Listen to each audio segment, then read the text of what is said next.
Hello बच्चों, चलिए प्रश्न को पढ़ते हैं। हक्कल का नियम लिखिए।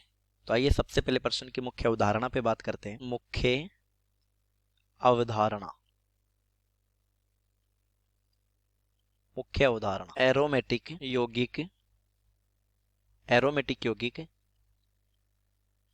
हक्कल नियम की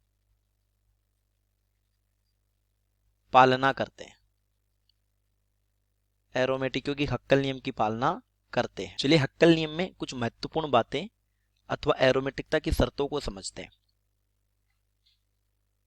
हक्कल का नियम यानी हक्कल नियम या एरोमेटिकता की शर्तें।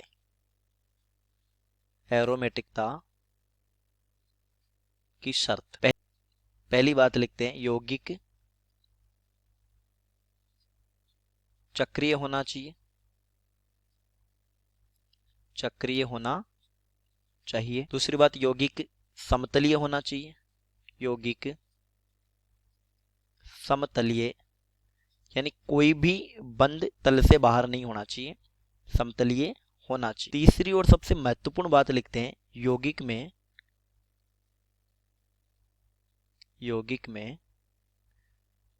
4n+2 pi electron 4n+2 pi electron पूर्ण संयुग्मन में होने चाहिए। पूर्ण संयुग्मन में होने चाहिए। तो हम 4n+2 पाई इलेक्ट्रॉन नियम को समझते हैं। 4n+2 pi electron. यहां जो n है वो एक धनात्मक पूर्णांक होगा। धनात्मक पूर्णांक जिसका मान 0 से लेकर कुछ भी हो सकता है। 0, 1, 2, 3, n का मान 0 रखते हैं। तो जब हम 4n+2 में n का मान 0 रखेंगे तो हमारे पास 2 पाई इलेक्ट्रॉन संयुग्मन में होंगे।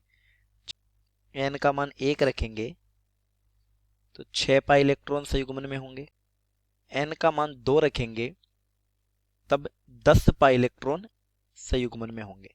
चलिए इसको एक उदाहरण से समझते हैं। ये उदाहरण है हमारे पास बेंजीन का। तो ये हमारे पास बेंजीन है।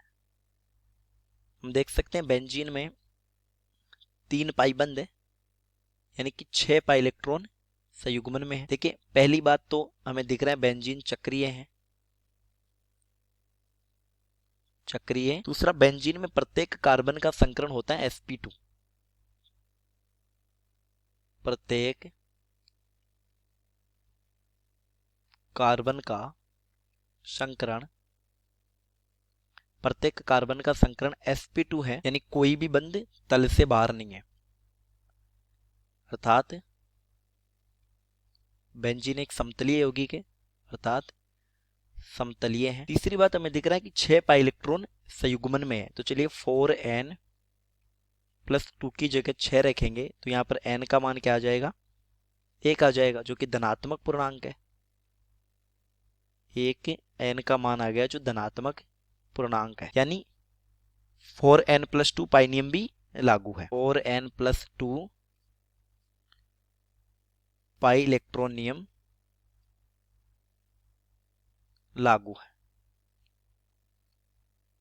तो बेंजीन हक्कल नियम की पालना करता है और बेंजीन एरोमेटिक है। चलिए दूसरा उदाहरण देखते हैं। उदाहरण 2। तो एक यौगिक है फ्यूरेन।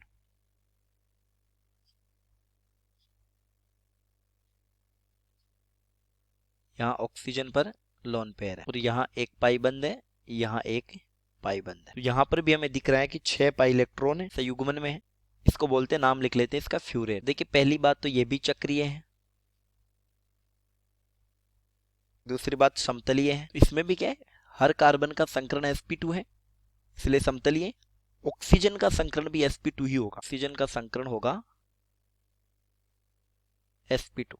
कारण समझना कि जो लोन पेयर अनुनाद में आ जाते हैं या संयुग्मन में आ जाते हैं वो संकरण में भाग नहीं लेते। तो समतलीय हो गया। तीसरी सबसे महत्वपूर्ण बात, यहां पर भी क्या है, 6 पाई इलेक्ट्रॉनों का संयुग्मन है तो n का मान 1 आ जाएगा जो कि धनात्मक पूर्णांक है। तो हमने हक्कल नियम को समझा। उम्मीद करता हूँ प्रश्न समझ आया होगा। धन्यवाद।